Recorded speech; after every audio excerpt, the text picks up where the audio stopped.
Jamaah, oh jamaah, Alhamdulillah. Alhamdulillah jamaah masih di Islam itu Indah dan hari ini kita sedang membahas tema yang luar biasa. Temanya adalah amalan penjaga wanita dari gangguan jin. Masya Allah, tadi di segmen sebelumnya banyak sekali yang sudah kita bahas. Ternyata kita itu bukan hanya bisa disukain sama manusia, tapi jin juga bisa suka sama kita. Aduh, serem juga ya. Tapi ternyata Nabi Muhammad SAW juga disukai sama jin ya, bener nggak Ustadz Syam ya? Nah, baik kita lanjutkan pembahasan kita nih Ustadz Maulana. Afwan, izin bertanya nih.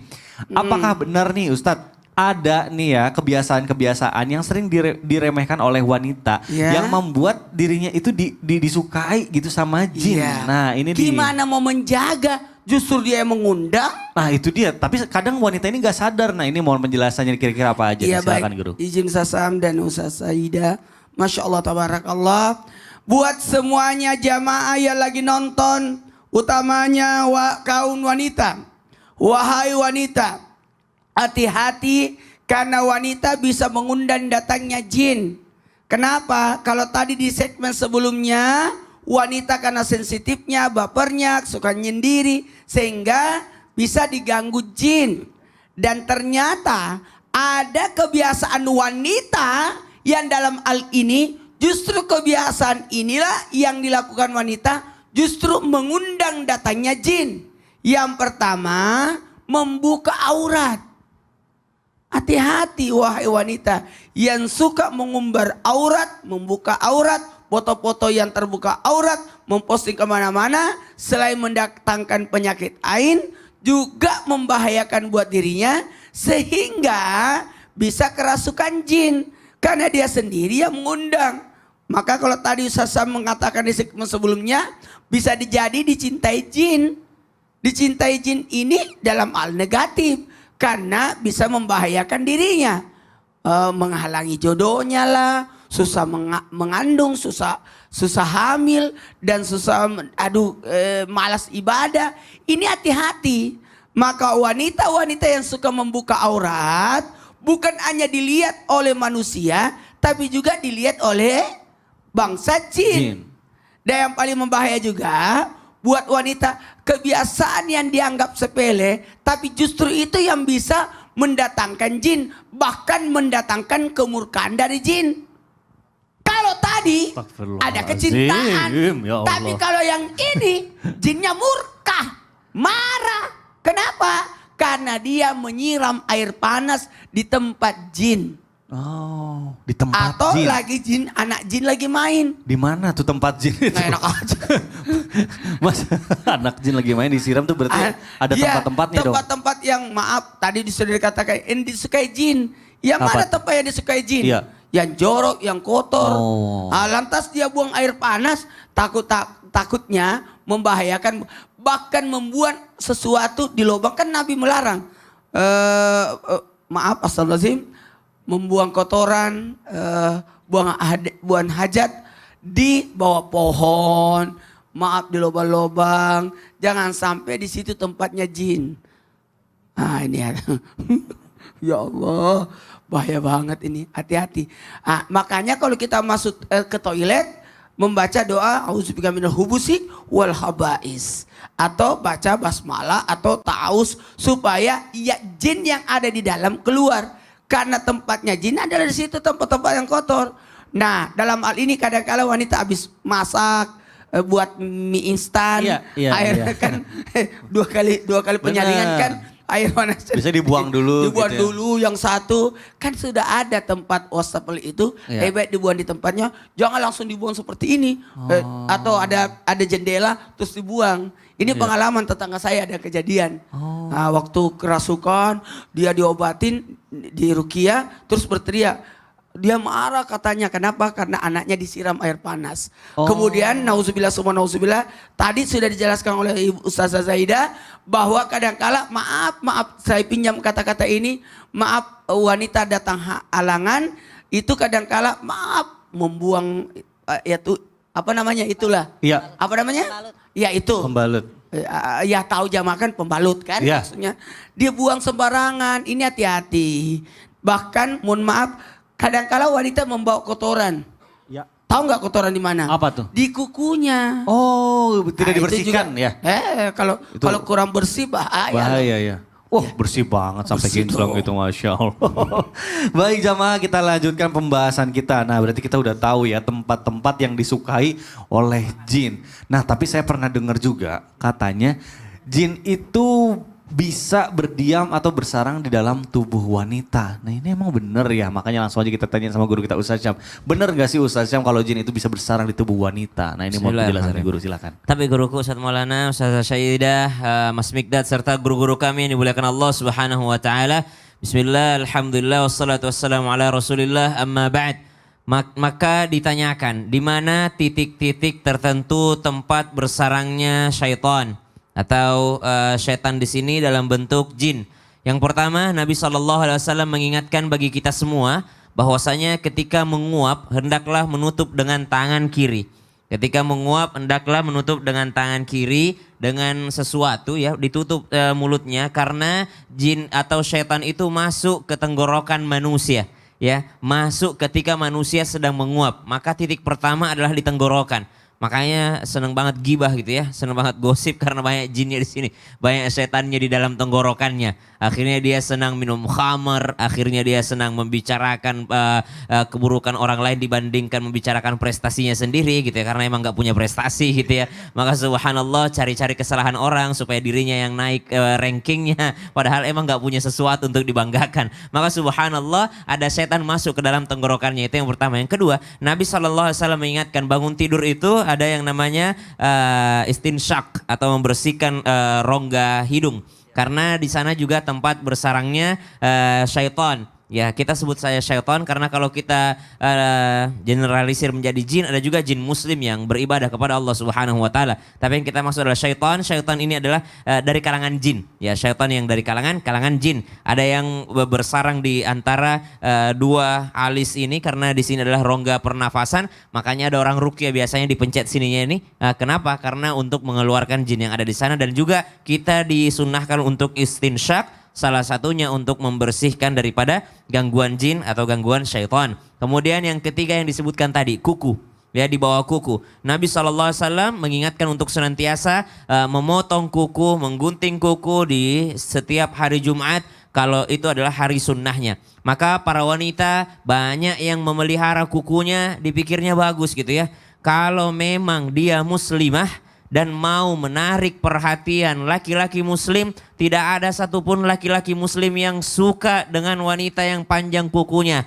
Jadi itu bukan standarisasi kecantikan muslim, bukan standarisasi kecantikan Islam, wanita yang kukunya berkilau-kilau akan tetapi panjang, subhanallah. Jadi stop kita ini kan suka ikut-ikutan, orang sana bilang cantik, dipikirnya juga cantik dalam Islam. Padahal tidak bisa digeneralisir cantik itu. Cantik menurut Islam yang pendek kukunya, jadi perempuan yang panjang kukunya mau sebersih apapun tidak cantik dalam Islam. Subhanallah. Karena itu tempat bersarangnya syaitan atau syaitan dari kalangan jin. Hati-hati. Kemudian lubang telinga, kemudian mohon maaf tempat-tempat kotoran, maka itu adalah titik-titik di mana jin biasanya bersarang kalau malas untuk dibersihkan. Maka berhati-hatilah para wanita, begitu pula para laki-laki atas gangguan jin ini, di mana Nabi SAW sangat memperhatikan kebersihan daripada umatnya, sangat memperhatikan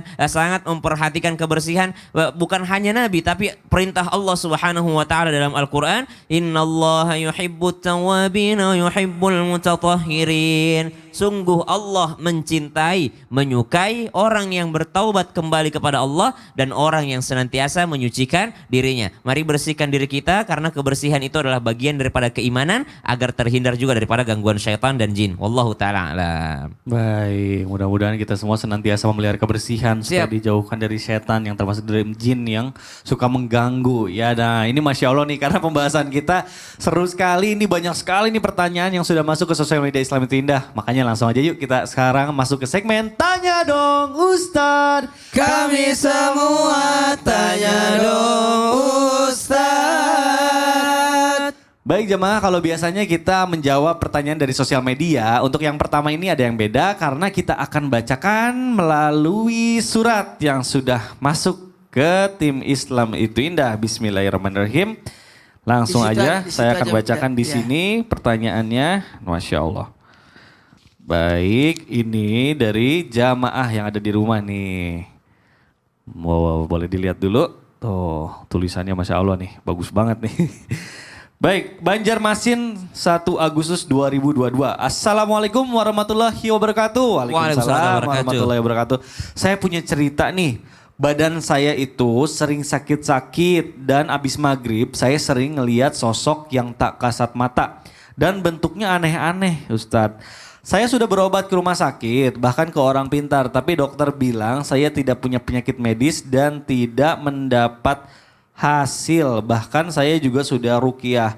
Ada nggak sih cara yang bisa dilakukan sendiri seperti ruqyah yang benar terutama bagi wanita? Dan kalau minta ruqyah sama orang lain, apakah ada kriteria khusus bagi yang meruqyah itu nggak Ustadz atau Ustazah? Baik, Masya Allah pertanyaannya. Nah ini langsung aja nih kita akan minta jawaban dari melalui tausiah sama Ustazah. Silakan Ustazah, maaf. Ini prakteknya ntar. Oh boleh. Boleh. Sini biar Langsung- saya bantu. langsung Iya, praktek langsung aja. Kita praktek biar Mana? seru nih, biar jelas. Mana, yuk. Mau ditaruh di mana Ustazah? Biar saya Ada bantu. duduk aja Kita yuk. di bawah Ya, aja. Masya Allah, baik. Ya. Ini langsung menjawab berarti. Ini menjawab melalui praktek ya? Menjawab Ya, langsung praktek. yang disiapkan adalah baskom, Baskom, baik. air putih, kemudian ini Kalau ada minyak bidara. minyak bidara, Bidara, oh. terus Nah, ini minyak habatus sauda. habatus Habatus sauda. Habatus sauda hadisnya sahih ya. Dia menyembuhkan semua penyakit kecuali kematian. Oh. Masya Allah. Ini diapain kalau habatus sauda, Bu? Saya biasa kalau untuk ikhtiar ruqyah air zam-zam, kemudian habatus sauda 9 tetes, lalu kita bacakan ayat-ayat ruqyah, insya Allah menyembuhkan penyakit-penyakit medis. Diapain? Diminum? atau- Diminum. Oh, diminum. Diminum. 9 tetes. Kadang ada kita bikin juga bentuk semprotan. Jadi kalau lagi kesurupan kita semprotin. Baik. Ya. Apa yang silakan. Baik, alhamdulillah jamaah ya. Ini Alhamdulillah. kita lagi nyiapin baskom. Di rumah masing-masing boleh pakai wadah yang lebih besar, teko atau kalau ada botol-botol seliter 2 liter juga lebih bagus ya. Ini kita mau bikin air ruqyah namanya. Jadi bikin air ruqyah ini boleh pakai air mateng, boleh pakai air yang enggak mateng. Nggak mentah gitu. Ya, yang mentah untuk mandi, untuk ruqyah rumah. Kalau yang mateng untuk diminum. Ah, baik. Nah, gimana cara bikinnya enaknya ya? Mendingan pakai air mateng aja ya. Iya, Jadi bisa kita pakai bisa diminum juga. Jadi kita tuang airnya ke sini. Pertama-tama dituang air. Nah, kita tuang airnya. Lanjut. Kita pakai bidara apa habas nih Ustadz? Silakan. Menurut Ustazah lebih baik yang mana? Kita Dua-duanya sama baiknya ya, sama pakai bagusnya ya? habats aja. Habats Habats. aja ya, Nah, saya baik. prefer habats. Habats. Bismillahirrahmanirrahim. Abbas, ya. Habatus Kita sauda. tuangin ya. Berapa titik? Tuh. Tuh, 2, 3, 3, 4, 5, 6. 7, Oh, 8. Udah, 9 ya. 9 tetes. Baik. Ini ikhtiar doang ya. Ini ikhtiar Ya. insya Allah. Tetap ya yang menyembuhkan hanya Allah Allah. Subhanahu Kita wa semua menempuh jalan ikhtiar yang kira-kira tidak menyimpang dari sunnah Rasulullah SAW. Ya. Diaduk. Enggak. Nggak usah diaduk, sekarang kita Oh. tinggal bacain. Jadi sekarang kita asal tahu biar tahu dulu gimana caranya bikin air ruqyah. Ya, airnya udah ada. Kalau nggak punya minyak nggak apa-apa. Kalau misalnya punya garam juga boleh. Oh, penggantinya bisa garam. Boleh. Oh. Kok garam? Ya nanti bisa penjelasan lebih Nggak, itu kenapa? lagi ya. Kan secara ilmiahnya garam itu memang juga menolak energi-energi negatif betul. gitu Oh, ya. baik. Nah sekarang apa yang kita baca? Simple. Yang kita baca adalah terutama kita ketika mau ruqyah kita dalam kondisi sudah berwudu. Lebih bagus lagi kalau kita sholat sunat dulu 2 rakaat. Oh. Sholat Oh, sunnah baik. mutlak ya. Baik. Kalau memang kita lagi pengen nguruqyah rumah kita atau tempat usaha yang lagi digangguin sama orang lain gitu kan. Nah ini kita wudu sholat sunat 2 rakaat kemudian kita hadapin air ini. Apa yang kita bisa baca? Pertama kita ta'awuz dulu. Ya, berta'awuz, mohon perlindungan Allah, kemudian kita beristighfar yang banyak. Kemudian setelah itu baru kita baca Al-Fatihah, ayat kursi, Al-Fatihah, ayat kursi. Al-Kafirun, Al-Kafirun. Al-Ikhlas, Al-Falak, Anas. Urutannya seperti itu. Itu simple banget. Makanya kalau dibilang rukyah itu serem, salah. Rukyah itu susah, enggak juga. Baik. Rukyah itu buat apa sih? Bukan cuma buat gangguan jin. Tapi lebih saya anggap sebagai vitamin. Oh, jadi vitamin. Jadi bacanya Al-Fatihah, Al-Ikhlas, Al-Falaq, Al-Fatihah, ayat kursi, ayat kursi, Al-Fatihah, ayat kursi, Al-Kafirun, Al-Ikhlas, Al-Ikhlas, Al-Falaq, An-Nas. An-Nas. Itu enam kita membahasakannya general ya, ayat-ayat general. Ayat-ayat Kenapa general. kau ada yang suka baca yang panjang? Itu untuk deteksi. Oh. Apakah dia nanti kenanya di gangguan Apa jin? ada reaksi? Tadi kan Mas Miktat nanya, Iya. cara bedanya gimana saja? Apakah dia memang cuma sampah batin atau Iya. gangguan jin? Iya. Nah itu biasa kita uji di ayat-ayat yang panjang. Baik. Jadi habis ini kita dibacain lalu dimasukin di botol lagi. Boleh dimasukin botol, Atau boleh langsung di di- gelas. Berarti kita kalau di tempat usaha di depannya. Kita pakai yang botol ada Semprot. semprotan. Iya. Oh, baik. Iya. Oh, enggak apa-apa semprot. Orang kata tetangga, ngapain? Biasa aman. Biar wangi gitu. Pakai botol kayak spray aja Nyiram kan. tanaman gitu. Kadang nggak ada tanaman. Botol pengharum. Baik. Jadi fungsinya ini buat air rukiah ya, bisa untuk rumah ataupun buat diri kita sendiri. Masya Allah. Ternyata simpel ya rukiah itu ya, Ini nggak menyeramkan langsung gitu ya. dipraktekin ya, disemprot kemana nih? Waduh, Masya Allah. Itu kayaknya yang sering digangguin ya. Baik. Ustadz, yang saya tangkap kan ya berarti dari tausiah sebelumnya nih. Kalau jin itu, kalau kita ngaji, ibadah, yang lainnya pasti nggak diganggu kan ya? Benar gak sih? Ya Ini Ustadz harus Maulana lagi. Maulana ditanya nih, ditanya tapi lagi lagi dulu. sibuk. Ya tentu ditanya Ustaz. Kata siapa sih? Kata siapa? Tadi kan waktu tausiah tadi Ustaz, makanya Ustaz duduk dulu, ini nanti kan bisa nanti biar saya aja nanti yang Iya. iniin, bersihin Ya, gimana. Bener kata jadi kalau siapa? udah sholat Kenapa? ngaji itu Kalau orang sudah salat ngaji tapi masih bisa diganggu, mau tahu? mau tahu dong. Kenapa? Padahal dia salat, dia lagi puasa, Iya. bulan Ramadan, kok masih diganggu? Nah, kan jadi serem. Mau Kenapa tahu? tuh? Mau dong. Mau tahu? Mau. Jangan kemana-mana ya setelah yang satu ini, karena saya masih belum selesai kerjaannya. Ya. Ya Tetap udah, di Islam itu berarti- indah. Jamaah, oh jamaah. Alhamdulillah. Subhanallah.